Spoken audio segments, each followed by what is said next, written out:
Consciousness comes into play when you're doing something that you haven't done before. And so that's interesting, because what it means is the conscious you is dealing with the world that isn't determined yet. And I would say it's actually dealing with the world of possibility, the world of potential. And it's a world we believe in. You say to people, you're not living up to your potential. And you say that to yourself too, you know, when you wake up at night and you're guilty. I'm not living up to my potential. And you don't feel good about that. And you think, well, there's potential around you that you're not exploiting. You know, and you feel bad about that too. And you should. So it's a good source of guilt and shame. Not enough to crush you maybe, but enough to wake you up. And it's certainly not something you hope for the people that you love. It's okay, you're wasting your potential. It doesn't matter. It's like no one says that. And so we're contending with potential. And we know that because we wake up in the morning and poof, we're awake. Like the sun has risen again, we're awake. And we confront the world. And what do we confront? We confront the possibilities, the potential, and the horror of the day. Here's the things we could do. Here's the things that could go bad. Here's how we could make things go better. And you know what that is. It's usually, there's 3 or 4 things that I need to do today that I'd rather avoid. But I better do them, because if I don't do them, the world will be a worse place by 6 o'clock tonight. Right? And that's a funny thing, because the world isn't like that yet. It isn't made like that yet. It won't be made like that until you make it. And you might think, well, here's some things I could do that would be good, that would actually make the world a better place by 6 o'clock tonight. Take some effort, you know, and the willingness and some aim, but you could do that. You can make it slightly better than it was, and certainly slightly less worse than it could be. And you know that, it weighs on you, I would say, as soon as you wake up. It might be a moral burden, or it might be excitement, or it might be some combination of both. That's certainly how you view yourself. A conscious agent, confronting what has not yet been brought into being, confronting potential, and determining the course that the world's going to take. Maybe just in your small area, but who knows how big your area is and how much what you do echoes around you. You know, we have an idea in our culture that each of us is the center of the world. That's why you're part of the sovereign state. That's why you vote. That's why the future of the state itself is dependent on your decision. Because we've decided over like a 10,000 year period that you're king. You, for whatever reasons, it's on you. Your conscious ability to be awake and to be articulate and to be clued in and to keep nature at bay and culture straight and your own malevolence under check and to combat the unknown and to transform it into something that's good. That's what you are. And you see this reflected in the oldest stories. That's the dragon myth, you know? You go out into the terrible unknown, beyond what we understand, into the unknown itself. And you confront the terrible thing that rests there, the terrible predatory, eternal predatory monster. And you can do that because that's what you're like. You're not cowering at home. You're not frozen into submission. You're out there active, and you can take it on. And as a consequence, you can attain something of substantive value, right? And that's you. That's the transformation of you, because now you're braver because you've done it, but it's also something now that you've garnered from the potential, and you can bring that back and you can distribute that into the community. That's the story of humanity. It's the oldest story we have, and it's correct. There's this idea in Genesis. I'll end with this. So there's this idea in Genesis that at the beginning of time, there was potential. Tohu vabohu. There was potential.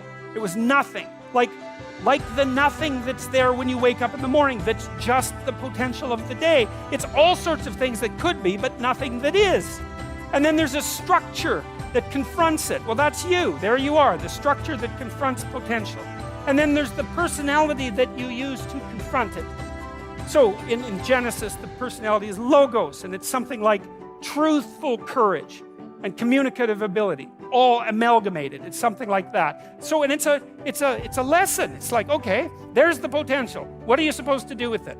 Well, there you are, ready to confront it. How do you confront it? With truth and courage.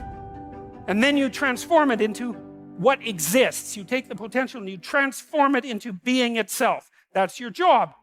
In Genesis, when God does this repeatedly, he says something repeatedly. He says, after each day of doing this, and it was good. I mean, and it's repeated, so it's like it means something. It's repeated. And what does it mean? If you confront potential with truth and courage, then what you produce is good. Well, so that's a good thing to know if you want to produce what's good. It's like confront the potential with truth and courage, and what you produce is good. Great. So that's a nice thing to know. It's a fundamental ethical axiom, and it's sort of predicated on faith. It's not easy to be courageous, and it's not easy to tell the truth. But the theory is if you manage both of those in the face of potential, then what you do is you produce out of potential what is good. So that's a theory worth investigating, perhaps for the rest of your life. And then there's a corollary to this story, and the story is at the end of God's creation, describing how order emerges from chaos or being from potential. There's this strange line, which is probably the most important line that's ever been written in our culture, at the basis of our culture, and that is that men and women are made in the image of God. And what does that mean? Well, if God is that which confronts potential with truth and courage and makes what's good out of potential, that seems to indicate that we have the same faculty. Like on a smaller scale, we're not omniscient, but we're not bloody well nothing. You know, our conscience is integrally tied into the structure of being in some manner we don't understand, and it certainly is the case that we take what isn't and turn it into what is. That's something, man. That's quite the trick we've been able to manage. And so we're made in that image. And so what are we supposed to do? Well, that's what we're supposed to do. We're supposed to type our letters and make our phrases and construct our sentences and build our paragraphs and put our chapters together and make our books and communicate to people and straighten out the damn culture and constrain the malevolence and ignorance that besets each of us and push nature back and extend ourselves out into the unknown and confront the potential that's there in illimitable quantities and make the world better than it could be otherwise. To move it away from hell, and it can certainly become that, and toward heaven, to the degree that we can manage that. And that is a good enough goal. That's the thing. You need something, because your life is tough. It's hard.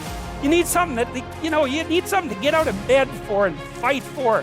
And that's something, right? To fight, let's say, against hell and for heaven. That's something to fight for. Especially, and if you want to be convinced about this, like read a little bit about hell. Read the Gulag Archipelago, or read Ordinary Men, or read The Rape of Nanking, or read about what happened in Nazi Germany during Auschwitz and all the catastrophes of the 20th century, and see if you believe in hell, and see if you think, well, maybe not having that happen anymore would be a good idea. And then think about maybe that's something you can contribute to. And then it wouldn't have to happen anymore. And that would be a good thing. And God only knows what great things we could manage under such conditions, becoming incredibly technologically powerful. And what would it be what would it be like if we became equally wise? Well, that would really be something. God only knows what we could manage in the next 20 years or the next 100 years, We're running at 40%, most of us, because we're half in and half out.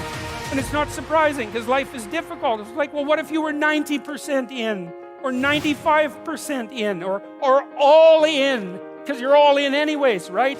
It's a life and death game. No one gets out of this. Everyone dies. You might as well commit yourself.